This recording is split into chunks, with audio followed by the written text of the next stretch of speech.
Hi, everyone. This is the Shut Up or Talk Up Wellness Lifestyle brand where we focus on mental health, emotional health, and physical health. We are moving forward in our efforts to have a health talk with community members across the world. The purpose is to educate our audience, bring the necessary information to you guys so you guys can learn and you guys can see these contributors to health and wellness and follow their page and be enlightened. Today, we have the honor of speaking to Shweta. She is a registered dietitian with the Indian Dietitian Association. Shweta, how are you doing today? Hi, Marley. I'm doing fine. How are you? I'm fine. I'm here, and 8:52 a.m. in the U.S. time. Can you tell everybody where you're located right now? So I'm in Mumbai, in Okay. India. So the Yes. time here is 6:22 p.m. in the Hey, evening. yes, and we are making this work. Thank you so much for your time. And so we just want to get right into the topic. Can you tell and educate our audience on your role when it comes to nutrition and dietitian as well? So, as you rightly said, I'm a registered dietitian. So I work with people like of all age groups, right from birth till their whole aging process. So if you talk about diet basically helps you at every stage of your life, right from your birth till your aging process. So even if your baby is born, your growth and development, you need the help of a nutritionist to decide, how many calories to take, how is the growth of the baby. The growth of the baby is fine as per the age, as per the you know as per the height, as per the weight. So all of these parameters, apart from, is the baby gaining healthy weight? And then during your adulthood, it'll also help you manage a healthy weight, staying away from a lot of chronic diseases, building up your immune system. So all of these basically comes under our field, wherein the nutritionists come into picture. So even if you want to age healthy, even if you want to have a totally stress-free life, you need the help of a nutritionist. So we are someone who are going to analyze your whole data. How I personally work with my clients is I analyze their whole data, see what they are exactly doing currently, see what are the backlogs, where all they're deficient in, and then just educate them and counsel them that this is what the problem is and this is where things needs to be improved. So in such a way, I feel that there is a lot of scope for us to prevent them from the future risk of diseases that they have. Now you see diabetes, obesity are they are leading everywhere, and PCOD. So three most prominent and most dangerous things what people feel Yes. they are like booming everywhere. So I think all of these three, if dealt at the right period of time, they can easily be managed just naturally. You don't have to go on to oral contraceptives in one go. You don't have to go on diabetic medications in one go. You can first manage things naturally, deal with them, and then think about the extra, whatever allopathy medications you want to talk about. Yes, and you mentioned how critical and important it is to think about your dietitian needs and nutrition from birth, right? Um, Yes. I often say that when I was growing up, I only hear people talk about primary care doctor. That's it. Yeah. You only hear it's up until when you have problems, you hear, oh, you should see a dietitian. Oh, you should see an endocrinologist. Oh, Exactly. and I think that there should be more awareness about the specialties and how preventative, my mom would say preventative is better than cure. And so Exactly. Right. That's if right. we can Said. teach the younger youth in advance what a dietitian is, what the importance of nutrition, and going to a nutritionist, a diet, going, making an appointment, scheduling. I didn't know at a certain time frame that, I can make an appointment. I'm in the US and everything costs money and insurance this and insurance that. Yeah. Yeah.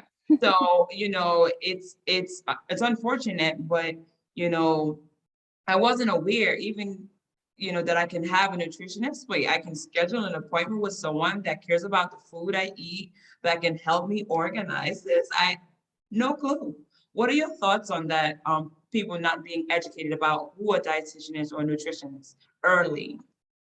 So what I see, uh, people come to me only when they have their whole list of medical reports done, and then suddenly diabetes shoots up, suddenly uric acid shoots up, or suddenly your cholesterol shoots up. That's when they realize that there is a person called a nutritionist who could probably help me in this role. So doctors, of course, doctor's job is to give you medications and treat it. But I would, give a sincere request to everyone that first, please focus on the natural ways. There are a lot of foods, lot of different management strategies, reducing weight, etc., which can deal with, all of these problems that I've spoken about. So you talk about diabetes, you talk about uric acid, you talk about metabolic syndrome, which includes your obesity as well. So whenever you go to a doctor, they'll put you on a cholesterol medication, they'll put you on uric acid medication, and they're going to put you on a fat loss medication for you to lose weight. Okay. Have you been coming to me first or to any nutritionist for that per se? All of these can be dealt in one go, which is by reducing weight. You reduce weight, all are sorted, right? Yeah. So people need to understand that there are a lot of things which could have been done earlier than Yes. making it too late. Okay. So Yes. once they see ki, I have been diagnosed with diabetes, that's when the fear begins. That's when they necessarily have stress, they have anxiety, they have this, that. So there are a lot of things that change Yes. after that. Yes. And So I when think you should just go ahead. go ahead. I was you mentioned diabetes, and I was speaking to an endocrinologist, and they were saying that they're seeing more cases, especially in the US, with children, that have diabetes or type 1, and that is so alarming, in the food that we're eating, or the food that may be in the school, the vending machines, and there's a lot of dynamics that contribute to the food and why people eat it: access to food, funding to buy the right food. There's so many There's traditionally, so much available. so much. My parents are Jamaican, and so and my father, he has an ITAL background with food, so he's not a he has an ITAL background. And growing up, my mom, she would cook a lot of rice, and then going to family function, everybody eat different things, and as a culture, food is a love language, right? And if you're sad, eat some food. You're not having a good day, eat some food.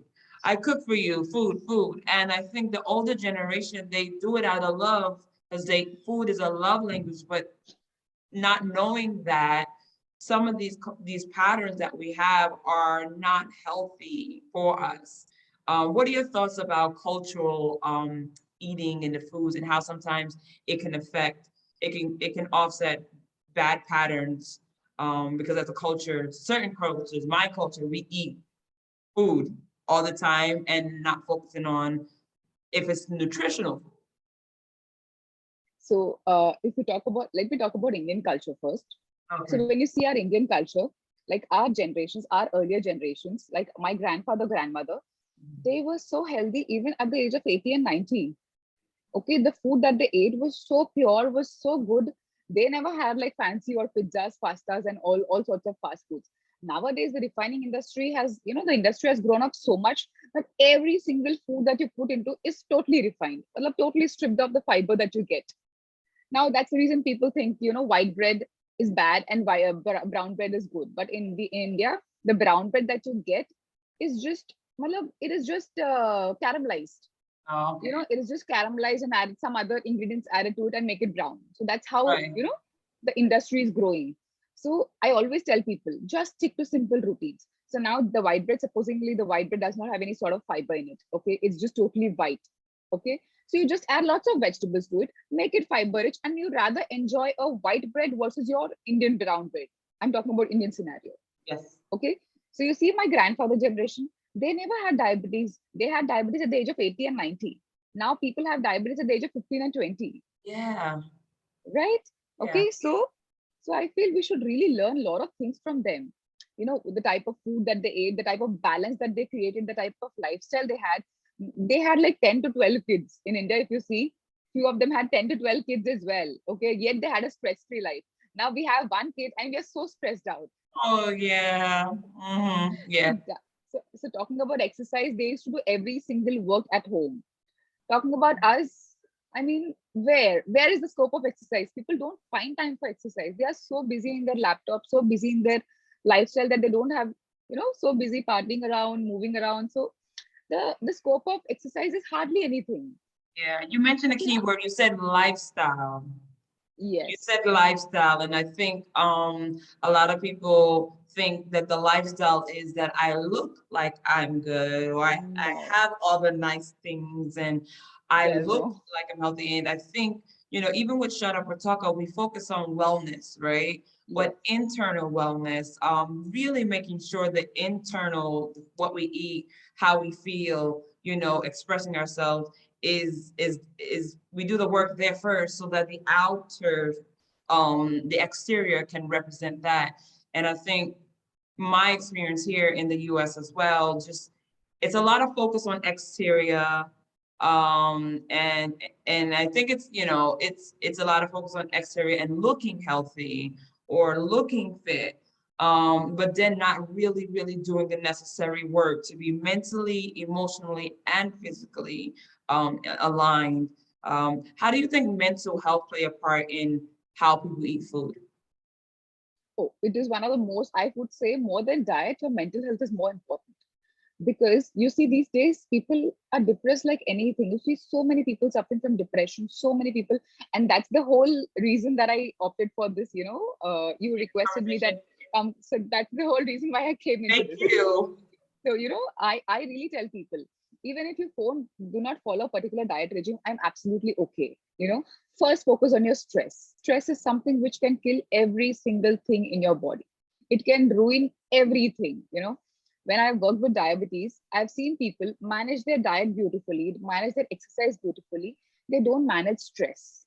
So people who do Mhm. not manage stress have a sugars of 300, 400, and 500 still. Okay, because stress is one important aspect which is neglected usually by many people. And I think first thing anyone should focus on is your mental health, then comes the rest. Yes, Just focus on you being happy. That's most yes. important. I do want to share an experience of based off myself. I have been an emotional eater, and I didn't know that that's what I was doing, when I was younger, and or just I'm not having a good day. I'm gonna eat this. Oh, I want to watch this movie. I need to eat this. And my mom would say that's greed. If you are not hungry, why are you eating? And even Yeah. in my adult life, in the past years ago, I would go food shopping and I would buy all the food in my fridge. I could open my fridge and say, oh, my fridge looks so nice. And then I will go out and go buy food. And it's like, wait a minute, you're doing this all wrong here. I had to hold myself accountable and I had Yeah. to be honest with myself about me and my emotional eating. Why do I find comfort in food? Well, I know why, because it tastes good and but also how healthy is that? Right. And then why do I spend hundreds of dollars on food and just so my fridge can look pretty? And not really eating the food. I Yeah. don't know if you know anyone that has experienced emotional eating or anything like this. Do you know about that? Or people that buy food and don't really eat the food? Sometimes they don't have the time, right? But I've experienced that. I've been an emotional eater, and that's something that I try to stay distance of because I know it's just been my comfort way. And I wasn't really dealing with my emotional problems. I was not really dealing with my mental problems. I was masking it and going into my surface level happy place, which is my refrigerator and my cupboards with the snacks. And Yeah. then I wasn't even eating the proper snacks like fruits or like, I was eating the snacks that was not necessary. So I had to hold myself accountable. I had to confront what what is the real issue? Why am I emotional eating? What am I masking? What am I using food to mask? And I know that may seem uncomfortable, but I like to be honest and transparent. And I was in that stage where I was masking certain behaviors or, oh, I don't care. And I go home and I was using food as an escape goat. Are you familiar with clients or patients doing that? Yes, yes. So here, what you were doing is you were not treating the root cause. You Mhm. were just finding whatever, made you happy temporarily. But yeah, you were not treating the root cause. Had you been treating the root cause, I think now, anyways, you totally, you are totally a Yes. new person now. So yeah, Yeah. Yeah. nothing's more important. Yeah. Yeah. So I, definitely, I but come across a lot of patients who do emotional eating, a lot of patients. yeah, yeah, it's definitely, and then even with diabetes, it's an important thing, and the food that we eat, it offsets so many other comorbidities, so many other, Yeah.